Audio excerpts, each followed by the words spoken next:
Welcome back to Cooking with Rashee. Today we're making this colorful, healthy dish that's a mix between a stir fry and paneer jalfrezi. It's cooked in a delicious tomato gravy with lots of vibrant, tasty vegetables. So let's get cooking. First, we'll heat our pan on medium-high heat. Then we'll add oil. This might look like a little more oil than usual, but we're going to use it for the entire dish. Add 2 large pieces of paneer. Let them cook undisturbed until they turn golden brown. Then flip them and brown the other side. Try not to move them too much. This helps create that nice golden brown crust. Once both sides are golden brown, remove the paneer from the pan, cut it into small cubes, and set it aside. Your pan should still be hot from browning the paneer, so add finely chopped onions, cumin seeds, ginger garlic paste, and a little ghee.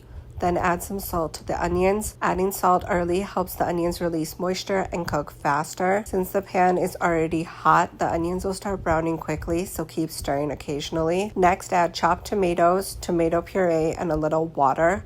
Cover the pan and let the tomatoes soften. Once they're soft, gently mash them with your spoon so they blend with the onions and create a simple gravy base. Now add the spices, which I've listed all the spices and exact measurements in the description box. Let the spices cook in the tomato mixture for a minute. This step helps remove the raw taste of the spices and brings out their aroma. Now we'll add in our broccoli first. Harder vegetables should always go in earlier so everything finishes cooking at the same time. Cover and cook for about 2 minutes, and after that we'll add bell peppers and the cubed paneer. Mix everything gently so the paneer doesn't break. We want the bell peppers to stay slightly crisp, which gives the dish that stir-fry texture. At the end, garnish with some freshly chopped coriander and give everything a gentle mix. Your dish is ready. You can enjoy it just like this or serve it with roti or rice. It's so delicious. I really hope you try this dish. Let me know in the comments what you think of today's recipe. And if you enjoyed this video, don't forget to like it, share this video, and subscribe to Cooking with Rashee for more recipes just like this. I'll see you soon in a new recipe.